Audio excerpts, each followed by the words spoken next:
Assalamualaikum ayah bunda, berjumpa lagi di acara podcast Khairul Ummah. Pada podcast ini kita akan membahas berbagai hal yang tentunya menarik ya, yaitu sekitar liburan. Karena sekarang sudah masuk tanggal liburan dan pastinya bunda bingung dong bagaimana mengkondisikan anak ketika liburan. Terus apa-apa sih kegiatan-kegiatan yang pas dan tetap bagus lah selama liburan ini. Nah, pada kali ini saya tidak sendirian, saya akan ditemani oleh sahabat saya yang beliau adalah orang tua murid dari Aurora Az-Zahra kelas 4 dari STP Khairul Ummah Serpong tingkat dasar, dan juga beliau adalah ketua forum orang tua. Assalamualaikum Bu Ratna. Waalaikumsalam warahmatullahi wabarakatuh. Bagaimana kabarnya? Sehat, alhamdulillah. Alhamdulillah. Nah, ayah bunda, saat ini di tengah-tengah Ramadan dan sudah masuk ke liburan. Di Khairul Ummah itu liburannya bedanya karena panjang dibanding sekolah lain yang liburannya kemarin kalau tidak salah tanggal 10 sampai tanggal 23. Nah, kita 10 hari lebih awal, jadi kita 3 pekan. Ya bunda pasti bingung dong, ini anak dikasih kegiatan apa supaya nggak banyak gadgetnya, supaya nggak banyak lain-lainnya gitu yang negatif ya. Nah, pada hari ini kita akan ngobrolin itu dengan Bu Ratna. Bu Ratna, Ya. sebelum masuk ke tema itu, saya akan tanya-tanya dulu nih ya bunda. Ini kan pandemi sudah 14 bulan, artinya anak-anak sudah 1 tahun lewat belajar di rumah. Pastinya ada perubahan dong. Di Zahra itu perubahannya apa? Baik dari moodnya, atau sosialnya, atau akademiknya? Iya, kayak semangat atau moodnya itu pasti beda. Sekolah online, sekolah di rumah dengan sekolah di sekolah itu beda ya. Kalau di sekolah seperti biasanya itu kan dia bisa lebih banyak ketemu guru-gurunya langsung dengan teman-teman, bisa main langsung, bisa beraktivitas di sekolah itu langsung gitu ya, bareng-bareng. Kalau di rumah kan dihalangi oleh layar, Dihalangi oleh sinyal juga. Iya, sinyal juga itu juga cukup kadang-kadang bermasalah juga. Kemudian mood itu juga pastilah ada perubahan-perubahan itu. Tapi ya sejauh ini alhamdulillah masih dalam batas yang kewajaran lah. Oke. Dan orang tua juga pasti terus support ya supaya hasilnya tak bagus. Iya, ya itu juga ya memang perlu kerja keras. Untuk Kerja kerasnya menjaga lebih mood. keras dibanding Untuk meningkatkan mood, menyemangati anak gitu. karena tipe-tipe anak tuh kan beda-beda ya. Ada yang ketika dia sekolahnya di sekolah itu bangun tidur tuh alas banget, alas banget sekolah, tapi pas di sekolah tuh enjoy dan pulangnya tuh senyum gitu, tertawa gembira karena dia kumpul dengan teman-temannya, dan mungkin ini yang tidak didapatkan ketika sekolahnya di rumah. Nah, tadi terkait dengan kendala-kendala Zahra kan pasti ada sinyal lah. Nah, Bu Ratna ini tipe-tipe orang tua yang saya appreciate sekali ayah bunda ya, karena rumahnya di Pamulang sedangkan sekolah di Serpong dan perjalanannya sekitar 30 sampai 40 menit ya. Dan Bu Ratna sendiri mengantar anaknya pulang dan mengantar dan menjemput anaknya setiap hari. Ya, gantian dengan suami lah. Gantian dengan suami yang seringnya ibu ya. Iya. Nah, ketika mengantar dan jemput berarti sering ketemu dengan kepala sekolah atau wali kelasnya atau guru lain atau bagian dapur, kayak sering koordinasi lah ya. Nah, sekarang kan berarti terhalang nih karena juga sekolahnya tidak dibuka untuk umum juga kan. Terus sedangkan ada kendala-kendala di Zahra, kendala tadi sinyal lah, kendala mood lah, yang pastinya mungkin akan pengaruh ke akademiknya atau capaiannya, dan itu perlu dikomunikasikan. Nah, komunikasinya bagaimana misalnya? Orang tua dengan sekolah. Iya. Ya, karena sekarang sudah jarang ya, bisa dibilang jarang banget ketemu dengan teman-teman sesama orang tua atau pihak sekolah. Ya, alhamdulillah masih bisa lewat WhatsApp, lewat media-media yang lain. Insya Allah masih bisa, atau janjian ketemuan, harus itu dulu, janjian ketemuan di waktu-waktu tertentu, atau ya lewat grup sekolah seperti itu. Tapi tetap saya berusaha untuk menjaga komunikasi itu supaya kalau ada masalah dengan Zahra di saat kegiatan belajar mengajarnya atau ada kekurangan ini itu bisa kita sama-sama tahu. Oke. Jadi ayah bunda tetap ya. Jadi orang tua itu dilemanya ya. Dia pegang gadget ya kadang-kadang Enggak, ini aku lagi WA guru kamu karena memang seperti itu Iya. kebutuhannya ya. Iya. Yang sebelumnya mungkin pemakaian gadget dari orang tua nggak seberapa banyak, Iya. sekarang lebih banyak. Iya. Ke guru tahfiznya, ke guru sainsnya, bahasa Iya. Indonesianya, kepala sekolahnya gitu. Jadi tetap harus koordinasi dengan sekolah. Iya. Selanjutnya tentang liburan. Nah, liburan ini beda lagi. Tadi dari waktunya dari di Khoi Rumah itu sudah beda dengan sekolah Iya. lain. Dan juga liburan di Khoi Rumah itu bukan liburan yang full free nggak Bebas. ngapa-ngapain gitu. Ini liburannya itu ada KHS yang harus Iya. dikerjakan, yaitu ada lembar anak-anak tuh harus ngapain setiap harinya. Itu juga ada kegiatan-kegiatan. Sekarang pemahaman apa sih yang liburan memberikan kepada Zahra? Kak, liburan itu seperti ini loh, bukan liburan yang bebas itu loh. Cara menyampaikan ke Zahranya bagaimana supaya dia tetap mau mengikuti ritme dari sekolah juga. Iya, sebetulnya kalau saya sih meneruskan aja sih pola yang selama ini sudah dibangun ya. Kalau saya pikir di Khoi Rumah sudah dibangun, sudah Oke. dibiasakan anak-anak itu dengan pola-pola kegiatan harian Oke. gitu. Sebelum pandemi gitu kan.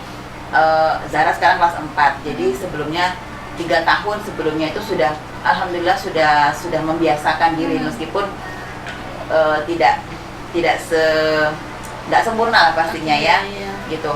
Tapi alhamdulillah saya melanjutkan aja pola yang sudah ada itu, ya tinggal mengingatkan. Kakak sekarang kelas 4 sudah 10 tahun, mungkin sebentar lagi sudah balik, itu kan usia menjelang balik Iya. ya. Tinggal saya sentuh di situnya aja sih. Dan itu juga bukan karena kita melakukan ini bukan karena ibu yang suruh, bukan karena ustadz ustazah yang suruh, tapi ini adalah ya untuk membiasakan dia, untuk membiasakan anak. Karena Allah perintahkan kita begini, Allah nggak membolehkan kita melakukan itu gitu. Jadi saya berusaha untuk mengikuti aja sih bagaimana sekolah, bagaimana guru-guru. Biasanya itu mengingatkan anak, oh ngomongnya begini ya, oh bicaranya seperti itu caranya ya, supaya gitu. didengarkan oleh anak. Iya gitu. Jadi saya belajar dari situ sih, dari sekolah, oh begitu caranya. Jadi saya di rumah juga melanjutkan aja. Nah, ini ayah bunda, uniknya dari anak-anak Khoi Rumah itu tantangan dalam mendidik anak itu memang banyak. Tapi di Khoi Rumah ini anak-anaknya, karena memang setiap harinya kita pelajaran sakofahnya banyak, polanya juga sudah dibiasakan dari TK bahkan ya. Dari TK sudah dibiasakan pola biah yang bagus gitu. Jadi anak-anak wajar, anak-anak itu ada bosan misalkan, aduh aku sholatnya nanti-nanti lah, atau aku lagi males tahfiz nih. Tapi uniknya anak-anak ini dia mudah diingatkan. Jadi memang apa ya, karena sudah terpola, jadi memang dia sudah tahu rule-nya itu seperti ini. Allah itu harapannya kepada anak itu seperti ini. Jadi kalau dia malas tinggal ingatkan, ayo kak, boleh deh kakak nanti 5 menit lagi deh sholatnya. Atau tahfiznya gimana, dikondisikannya itu lebih mudah, nggak yang langkang gitu, mau pokoknya nggak yang gitu. Iya, itu sih perjanjian ya kalau saya menyebutnya itu. Ya memang dari dulu saya berusaha untuk kan saya mengikuti apa ya, kayak kacamata parenting gitu ya. Kita perlu untuk membiasakan anak itu dengan perjanjian gitu. Jadi dia ridho. Iya gitu. Kenapa? Oh aku mau main Lego misalnya. Oke, boleh.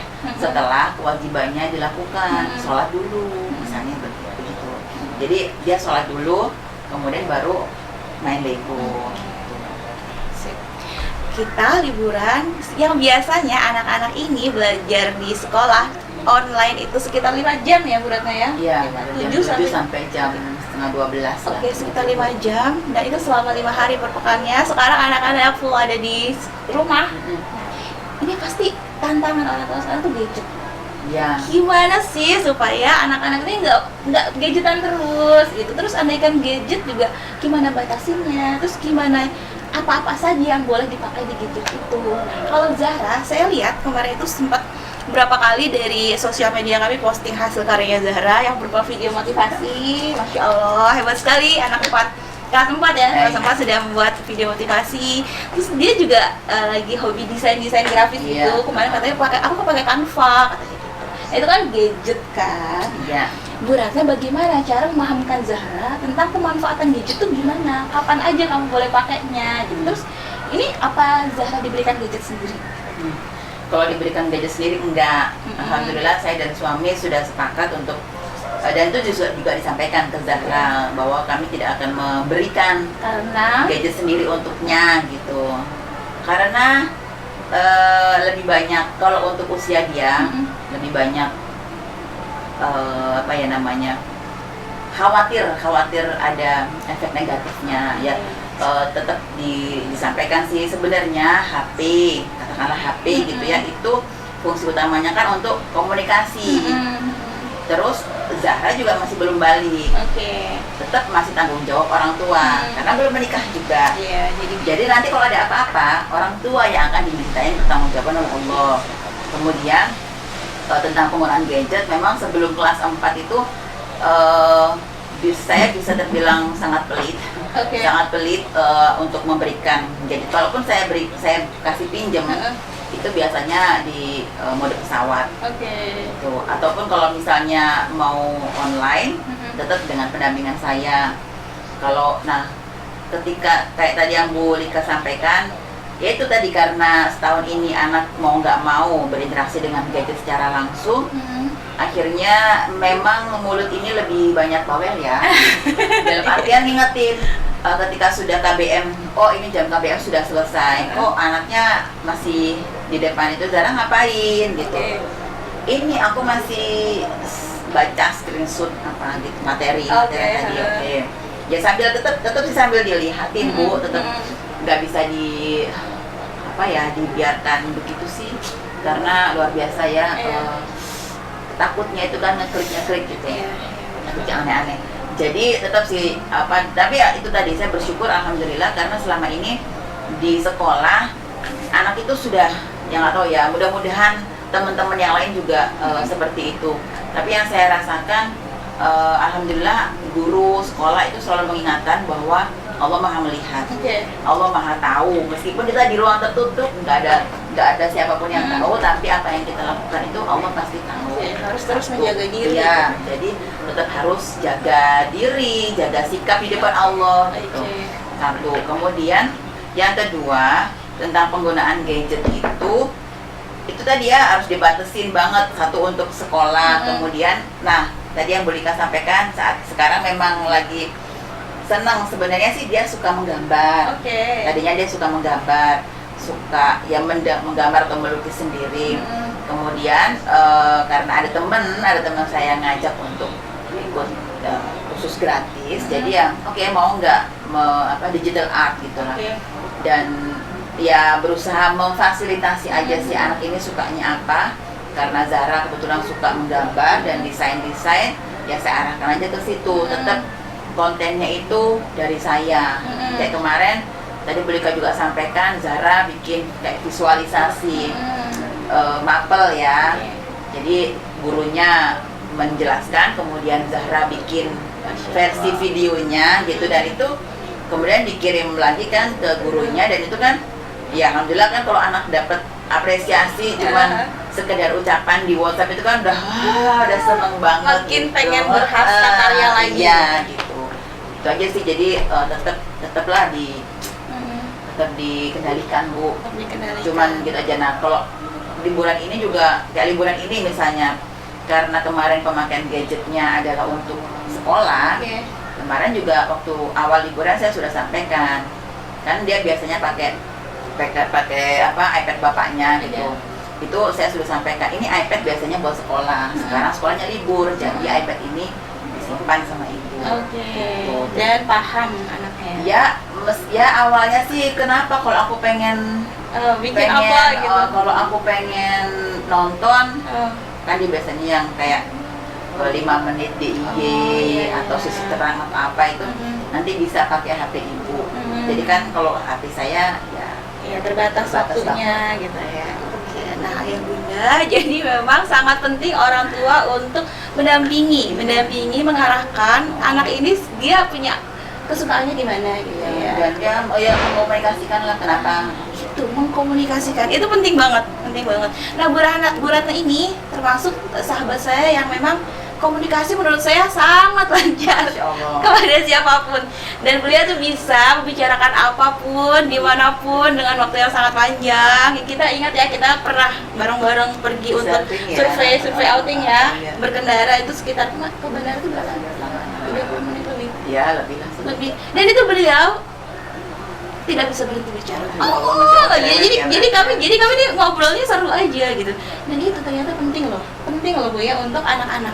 Jadi anak-anak bukan pembelajar itu kan bukan cuma anak-anak, Kak, sini duduk, sekarang kita belajar geografi, nggak begitu gitu. Iya. Anak-anak itu juga butuh nggak kaku gitu ya. Jadi bisa dimasukkan ketika masak, kayak kita lagi berkendara, kita ngomongin tentang traffic light, kita ngomongin tentang hujan misalkan. Nah, kalau Bu Ratna itu ke Zahra apa begitu juga atau ada jam-jam belajarnya sendiri?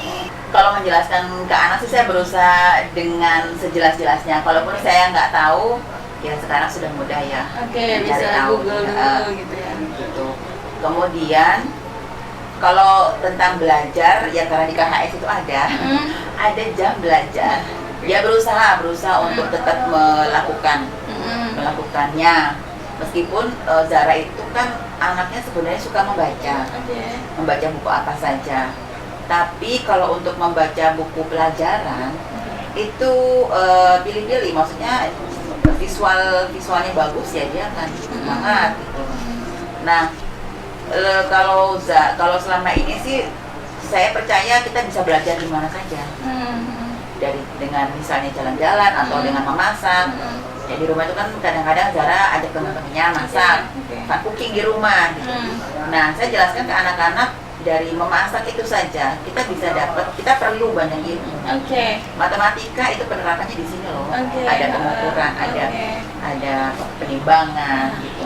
Kemudian perhitungan juga ada di situ kan, di proses memasak, pemilihan bahan.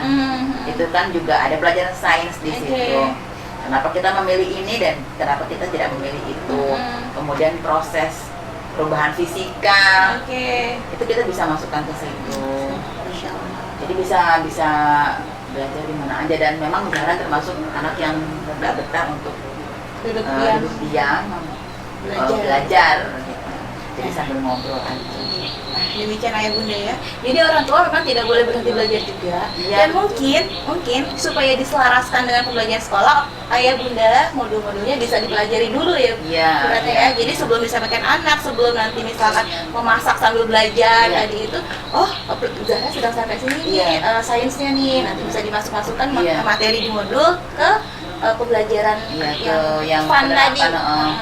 Nah, Bu Ratna, ini liburan artinya nanti kalau misalkan Zahra pulang kampung atau dia lebih banyak kegiatan di luarnya ketika rumah, pasti ada dong teman-teman yang mungkin bisa mempengaruhi dalam tanda kutip buruk gitu ya, baik dalam bahasanya, karena ini biasanya ini adalah curhatan dari guru-guru ketika masuk sekolah, ada aja siswanya yang bawa-bawa kata-kata yang Masya Allah kakak, kamu dapat dari mana kata itu? Kak ngomongnya kayak gitu bikin kaget sebenarnya ya. Nah ini kan kalau dari rumah, mungkin ya rumah kan pasti orang tua memfasilitasi atau pembiasa itu udah bagus lah. Nah ini biasanya dari lingkungan. Bagaimana cara filter supaya Zahra itu dia tahu, oh ini nggak bagus buat aku, terus oh ini nggak boleh lah aku sampaikan ke orang lain. Bagaimana cara Zahra untuk filter? Ya, Zahra sudah kelas 4 ya Bu. Jadi kalau saya sih melihatnya dia sudah mulai bisa, akalnya kan sudah bisa sudah berkembang gitu ya. Pengindraannya juga saya pikir sudah cukup bagus. Tinggal kita memasukkan maklumat atau hal-hal informasi-informasi yang benar aja sih, mengaitkan itu supaya dia punya pola pikir yang sesuai dengan Islam. Kalau saya sih membiasakan untuk dia mau cerita apa saja setelah dia main atau liburan, ketika di rumah saudara, ketika sudah pulang, ya saya tanya tadi ngapain aja, main sama siapa aja. Ketika ada kata-kata baru yang muncul, itu dapat dari mana, tahu nggak artinya itu apa. Nah baru setelah kita korek aja dulu gitu. Kalau saya sih setelah dia cerita, memang kita berusaha menetralisir mimik wajah dan perasaan ya ketika ada kata-kata baru yang dan jangan langsung ngejudge gitu ya. tuh, kok kamu ngomong gitu? Enggak sih, berusaha untuk meskipun tuh susah ya. Kadang-kadang susah untuk kaget gitu kan. Cuma ya kita tanya aja dapat kata itu dari mana gitu. Misalnya terus tahu nggak artinya apa. Nah, baru setelah dia jelaskan, nah kita sampaikan aja sebetulnya itu tuh kata-katanya artinya ini loh. Iya. Tuh. Dan kadang anak juga belum paham ya. Iya, kadang-kadang anak juga nggak tahu itu apa. Asal ikut. Iya. Nah, kita sampaikan kalau itu memang ya kurang ahsan, kurang baik ya kita sampaikan. Jangan dipakai lagi. Kok temenku atau kakak saudaranya misalnya pakai kata-kata itu, ya kita sampaikan bahwa oke, nanti kita ingatkan ya bareng-bareng karena kan kita sayang sama mereka. Ya aja ya, amar ma'ruf nahi munkar. Iya. Oke. Poinnya adalah selain komunikasi, tadi berarti kenyamanan anak terhadap orang tua. Iya. Anak itu harus dibikin nyaman. Kalau nggak dengan orang tuanya, dengan siapa lagi? Jangan sampai, ini banyak kasus sebenarnya.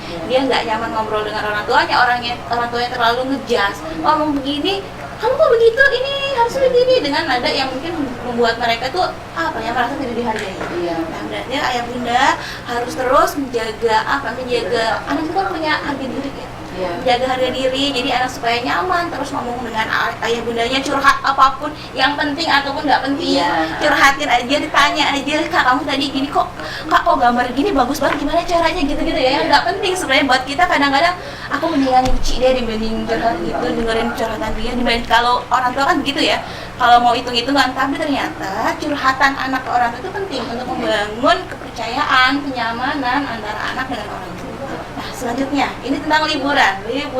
Ada agenda apa nih yang sudah dipersiapkan oleh Bu Retna dan suami untuk menjalani liburan ini bersama Zahra? Sejujurnya untuk liburan tahun ini belum ada agenda apa-apa Bu Rita. Karena situasi pandemi ya. Situasi sekarang juga masih seperti ini. Oh, agenda keluar maksudnya? Iya, agenda keluar, agenda untuk liburan ke luar kota itu memang belum ada rencana sih, belum ada rencana kemana gitu. Karena tadi itu ya, kita memperhatikan melihat situasi sekarang ini, ya lebih baik kalau saya sih sebanyak mungkin di rumah. Oke. Tapi pasti ada dong agenda apa sih yang dipersiapkan di rumah. Misalkan, kita mau Senin ini kita mau belajar masak bareng, atau kita mau berkarya bareng di besok. Agenda-agenda itu tuh yang sudah dipersiapkan juga. Kalau secara khusus sih tidak. Tapi itu ngalir aja karena memang kalau Zahra dia kan suka, itu dia saya sampaikan dia suka menggambar, suka dia bikin apalah yang dia sendiri gitu ya. Yang dia sendiri, kadang-kadang ya ada temennya, kadang juga ya sendiri gitu. Ya sudah, saya biarkan aja hari ini mau ngapain. Biasanya saya tanya sih kalau pagi gitu, hari ini mau ngapain. Kayak suami kadang-kadang juga tanya, hari ini mau kemana, mau ngapain. Kalau misalnya nggak ada aktivitas ya kadang-kadang kami ikut beliau, ya entah sekedar ke kantor ngecek apa, tapi kan paling nggak ada keluar nanti balik lagi. Atau kalau misalnya di rumah ya mau ngapain, aku mau ngecat hari ini, gitu. Ya dia siapkan sendiri cat-catnya lah apa, meskipun ya kadang-kadang rumah jadi Dan alhamdulillah anaknya sudah kreatif sendiri. Iya. Jadi ayah bundanya, ibu bapaknya tinggal mengarahkan. Iya. Aku mau gunting-gunting, silakan gunting-gunting, terserah mau jadi apa gitu. Yang penting positif. Oke. Nah, ini mungkin tahun ini kan belum ada rencana untuk keluar kota atau liburan yang di luar dari rumah lah ya. Tapi pasti pernah dong, Bu Retna ini berkali-kali lah, pernah berapa kali untuk liburan keluar. Nah, tips-tipsnya dong untuk tempat liburan atau cara mempersiapkan liburan yang buat anak-anak tuh dia nyaman dan tidak banyak gangguan gitu loh untuk liburannya. Ya mungkin kita bisa komunikasikan dulu ya sama suami ya. Jadi kita perlu samakan persepsi dulu kita mau kemana. Kalaupun misalnya ada tempat yang mau kita tuju itu kurang baik gitu, ya kan mungkin kita alihkan ke tempat lain. Kalau misalnya kita berliburan, sebenarnya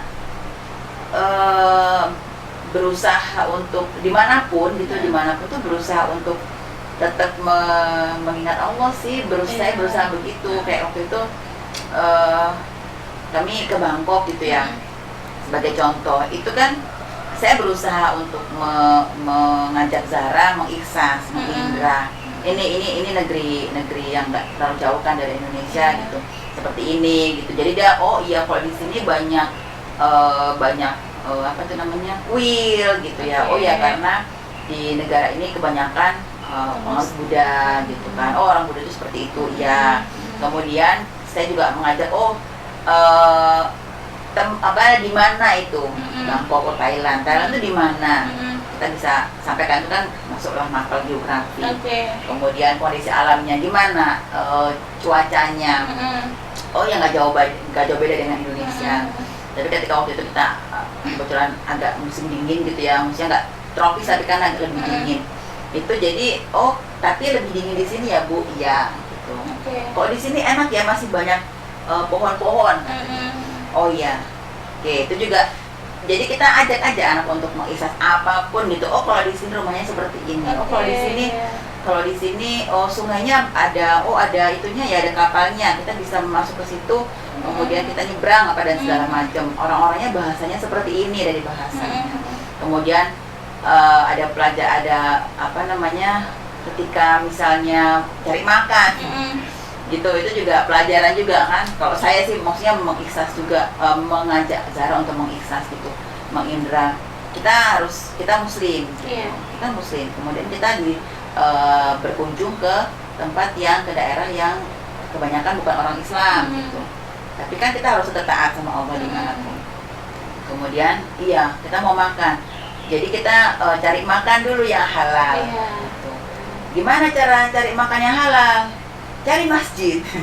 Cara paling mudah adalah cari masjid.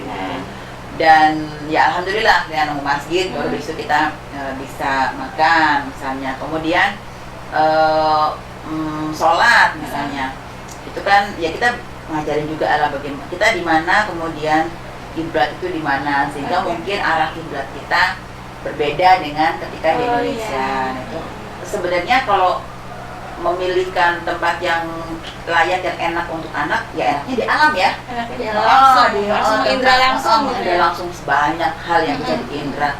Ya waktu itu kita ke Padang, melihat dari atas kan, waktu sebelum landing itu, Zara sempat cerita gitu, Bu, kalau di sini pohon-pohonnya, hutannya lebih banyak daripada di Jawa, daripada di Jakarta. Oh iya. Enak ya di sini, ya tadi tuh ada pelajaran lagi, gitu. Jadi itu pohon apa, ini pohon apa. Masya Allah ya Bunda ya. Jadi dimanapun tetap harus belajar, dan kita tidak perlu membatasi anak-anak. Negara ini negara mayoritas non muslim, jangan ke sana karena nanti gini. Karena ternyata pelajaran di sana pun ada. Jadi anak-anak bisa mengindra itu. Kalau biasanya pelajaran SMA atau udah geopolitikal, ini sudah SD ya. Ada sudah mengindra sampai sejauh itu gitu. Dan itu pentingnya kita sebagai orang tua ya karena yang lebih banyak, yang lebih dekat dengan anak, yang lebih banyak dekat dengan anak itu kan orang tua. Disitulah peran pentingnya orang tua untuk memberikan informasi yang benar, arahan yang benar gitu ya. Di rumah ini ada kebiasaan yang disebut dengan al-bi'ahku, yaitu anak-anak harus setiap harinya, ini bagian dari keseharian anak-anak dan juga seluruh komponen dari rumah ya, guru-gurunya, yaitu pertama Al-Quran, kedua ibadahnya, ketiga itu bahasanya harus dijaga, makanannya, terus kebersihannya. Di liburan ini yang dimana mungkin selain di rumah mungkin nanti ada keluar-keluar, bagaimana sih cara untuk menjaga supaya anak-anak itu biahnya, kebiasaannya tetap bagus, tetap baik? Gimana cara menjaganya? Kalau menurut saya sih kitanya harus paham dulu sih orang tuanya. Benar-benar memang nggak mudah, saya akui juga nggak mudah menjaga kebiasaan itu meskipun baik. Tapi apalagi maksudnya suasananya liburan gitu kan, harus pengennya itu yang santai-santai, happy, senang-senang. Nggak mudah untuk menjaga itu, tapi ya tetap tadi itu menjaga kesadaran menjaga kesadaran bahwa tentang kewajiban ini adalah sesuatu yang baik, sesuatu yang benar, ini yang Allah perintahkan itu sih. Jadi kalau di pengalaman saya, ya tinggal diingatkan lagi itu. Kita belum amal soleh apa nih yang belum kita lakukan? Kayak apa sih Albia tuh kayak biasa lupa Al-Quran.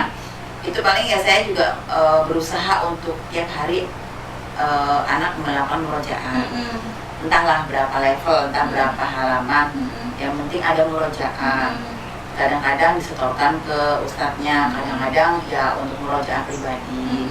Kemudian kayak dimanapun, kalaupun liburan ya tadi dimanapun, meskipun negara yang mayoritas non muslim, tapi kita tetap harus menjaga kebersihan, kebersihan dan kesucian kan. Karena kan kita beribadah juga harus suci, gitu. Itu bagian dari orang umat muslim biasanya. Kemudian bahasa juga ya saya berusaha untuk mengajarkan atau membiasakan lah ya ke anak, dimanapun ya bagaimanapun kita membawa nama kaum muslim dan Indonesia misalnya kan, ya kita harus sopan, harus yang baik, bicaranya juga harus yang santun ke orang meskipun nggak tahu bahasanya. Seperti itu. Jadi ya tetap gitu sih. Terus makanan halal thayyib pasti dong. Makanan halal thayyib ya. Waktu itu juga kita pernah ya karena berkunjung ke negara yang mayoritas non muslim, jadi kita bawa bekal dari rumah. Apa tuh teri? Abon. Ya semacam itulah, sambal-sambal. Alhamdulillah. Ya berusaha itu, kalaupun di sana pasti kita sudah browsing duluan lah dari sini. Cuman ya tetap ya tadi kita harus mengupayakan untuk makanan tetap yang halal dan thayyib. Kalau memang nggak memungkinkan di sana, ya kita bawa sendiri dari sini. Siap. Nah, ayah bunda berarti orang tua tuh harus benar-benar konsisten mengingatkan anak juga, dan orang tua harus bisa menjadi teladan juga nantinya ya. Kadang-kadang anak-anak kan pinter, aku disuruh murojaah, bundanya aja hari ini belum pegang Quran. Aku disuruh mandi, bunda aja belum mandi, ya kan? Jadi kan rasanya. Jadi orang tua harus sama-sama belajar sih, sama-sama belajar, sama-sama berusaha untuk itu tadi ya, mengikuti albiah itu. Bahkan anak-anak itu sebenarnya bisa menjadi guru kita. Saya sendiri merasa banyak belajar dari anak ya kan. Nah, ayah bunda, ini sudah di segmen terakhir. Nah, kira-kira ada nggak sih pesan-pesan pada orang tua dalam menjalankan lebaran ini? Liburan ini supaya tetap representatif untuk anak-anak, tetap taat kepada Allah, tapi tetap menyenangkan juga. Saya ini berat banget ya pertanyaannya, karena saya bukan pakar parenting, saya bukan pakar liburan, hanya orang yang senang liburan. Tapi ya saya ini mungkin dari hasil ngobrol ya, ngobrolan saya dengan orang tua yang lain, mungkin kemudian ngikutin acara-acara parenting gitu ya. Kalau menurut saya dimanapun akan liburan, meskipun di rumah aja, sebenarnya kita bisa menghadirkan liburan menyenangkan sih buat semua. Entah sekadar ngaduk-ngaduk tanah gitu, yang sekarang kan lagi ngetren ya, bercocok tanam, tanaman apa gitu kan, bawang-bawang atau cabai-cabai yang dari dapur itu. Kita lihat aja lagi di rumah apa yang bisa dikreasikan dari barang-barang yang ada di rumah. Kemudian itu satu, kemudian jangan khawatir rumah berantakan. Ya dilihat aja kalau rumah berantakan. Dan satu lagi, kalau misalnya berantakan karena setelah dipakai main anak, ya ayo kita ajak anak-anak untuk membereskan dan merapikan lagi gitu. Dan itu kalau di sekolah kan diajarkan, itu adalah amal solih. Nah itu tetap diajarkan, tetap diingatkan, apapun yang kita lakukan itu adalah dalam bentuk amal solih. Itu. Kemudian kalau misalnya liburan ke mana-mana, keluar misalnya, ya tetap sih harus tetap diingatkan lah hubungan kita dengan Allah dalam setiap aktivitas. Itu tetap ketika misalnya melihat hal-hal yang mengotori pandangan, ya kita sampaikan, inilah kondisi saat ini dan nanti kalian adalah calon pemimpin. Tugas kalian lah ini. Apa yang bisa kita lakukan untuk umat ini? Ketika ada kerusakan atau apa di mana-mana, ya apa yang bisa kita lakukan? Itu menurut saya sih penting ya. Maksudnya tidak hanya melibatkan anak dalam liburan yang bersenang-senang, tapi melibatkan anak juga dalam liburannya itu kita tetap aktivitas berpikir itu tetap dilakukan. Oke, ayah bunda terlihat sekali ya. Inilah kenapa ibu disebut sebagai madrasah utamanya anak ya. Ibu harus pinter, banyak ilmunya dan pinter ngomong. Jadi harus nggak capek-capek begini lah, mengingatkan lagi, mengajarkan lagi gitu ya. Dan rumah itu adalah sekolah yang paling utama dan pertama yang anak. Jadi memang harus benar-benar ayah bunda sekolah itu kan kita bersinergi. Jadi kita supaya pembelajarannya itu sealur gitu ya dengan antar rumah dan sekolah, tapi tetap pembelajaran yang utamanya adalah di rumah. Jadi silakan ayah bunda mempersiapkan agenda-agenda, mempersiapkan kreativitas yang menarik dan menyenangkan untuk anak di rumah. Jadi liburan nggak harus liburan kemana gitu ya, bisa aja di rumah aja dengan agenda-agenda yang menarik. Oke, menarik sekali Bu Ratna pembicaranya hari ini. Bahagia sekali kita bisa sharing-sharing. Oke, ayah bunda, demikian akhir dari acara ini. Terima kasih telah menyaksikan. Semoga apa yang kami sampaikan bermanfaat untuk ayah bunda. Kami izin pamit. Mohon maaf apabila ada kesalahan yang Bu Ratna. Sampai jumpa di lain kesempatan. Selamat Lebaran, selamat liburan. Wassalamualaikum warahmatullahi wabarakatuh. Thank you.